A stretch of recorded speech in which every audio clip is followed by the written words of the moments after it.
Assalamualaikum warahmatullahi wabarakatuh.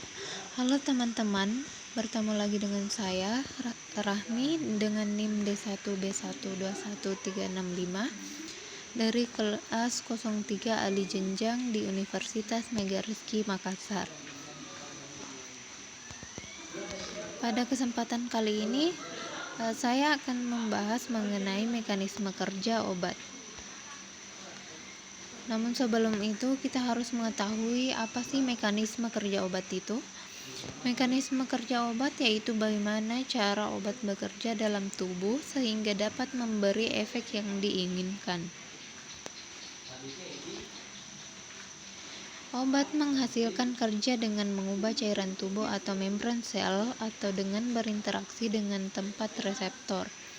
Gel aluminium hidroksida obat mengubah zat kimia suatu cairan tubuh, khususnya dengan menetralisasi kadar asam lambung. Obat-obatan misalnya gazanesimum berinteraksi dengan membran sel. Setelah sifat sel berubah, obat mengeluarkan pengaruhnya.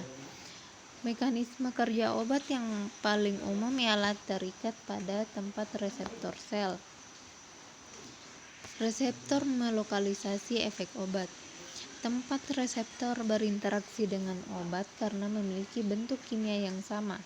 Obat dan reseptor saling berikatan seperti gembok dan kuncinya. Ketika obat dan reseptor saling berikatan, efek terapeutik akan dirasakan. Kemudian setiap jaringan atau sel dalam tubuh memiliki kelompok reseptor yang unik. Misalnya, reseptor pada sel jantung berespon pada preparat digitalis. Selanjutnya ada 3 fase perjalanan obat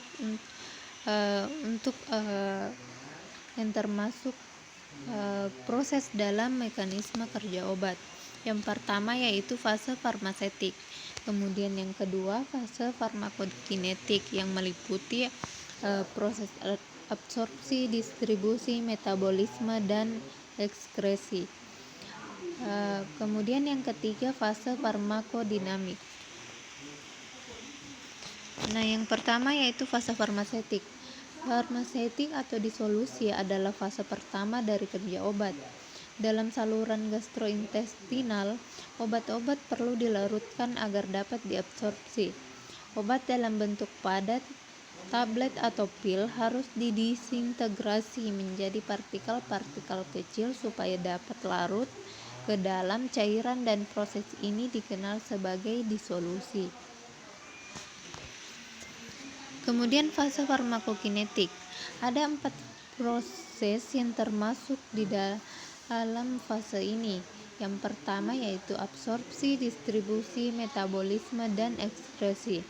Nah, absorpsi ini adalah pergerakan partikel-partikel obat dari konsentrasi tinggi dari saluran gastrointestinal ke dalam cairan tubuh melalui absorpsi pasif, absorpsi aktif, rinositosis atau pinositosis. Kemudian proses distribusi. Proses distribusi adalah proses di mana obat menjadi berada dalam cairan tubuh dan jaringan tubuh. Kemudian yang ketiga, metabolisme atau biotransformasi. Hati merupakan tempat utama untuk memetabolisme. Kebanyakan obat diinaktifkan oleh enzim-enzim hati dan kemudian diubah menjadi metabolit inaktif atau zat yang larut dalam air untuk diekskresikan. Kemudian yang keempat atau terakhir yaitu ekskresi atau eliminasi. Nah, rute utama dari eliminasi obat adalah melalui ginjal. Rute-rute lain meliputi empedu, feses, paru-paru, saliva, keringat, dan air susu ibu. Kemudian fase farmakodinamik. Nah, fase farmakodinamik ini mempelajari efek obat terhadap fisiologi dan biokimia seluler dan mekanisme kerja obat. Respon obat dapat menyebabkan efek fisiologi primer atau sekunder atau kedua-duanya. Ya, efek primer adalah efek yang diinginkan dan efek sekunder bisa diinginkan atau tidak diinginkan. Kemudian contoh mekanisme kerja obat diabetes mellitus. Salah satu contoh obat diabetes mellitus yaitu biguanid. Kemudian fase farmakokinetik dan farmakodinamiknya yaitu golongan biguanid yang banyak dipakai adalah metformin. Metformin terdapat dalam konsentrasi yang tinggi dalam usus dan hati. Tidak di metabolisme tetapi secara tepat dikeluarkan melalui ginjal. Setelah diberikan secara oral, metformin akan mencapai kadar tertinggi dalam darah setelah 2 jam dan diekskresi lewat urin dalam keadaan utuh dengan waktu paruh 2-5 jam. Kemudian mekanisme kerja. Metformin merupakan glukosa darah.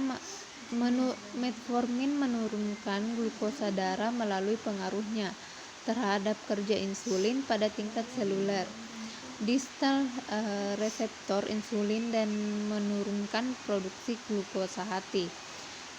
Kemudian metformin meningkatkan pemakaian glukosa oleh sel usus sehingga menurunkan glukosa dalam darah dan juga diduga menghambat absorpsi glukosa di usus sesudah asupan makan. Nah, mungkin itu saja penjelasan mengenai mekanisme kerja obat. Terima kasih.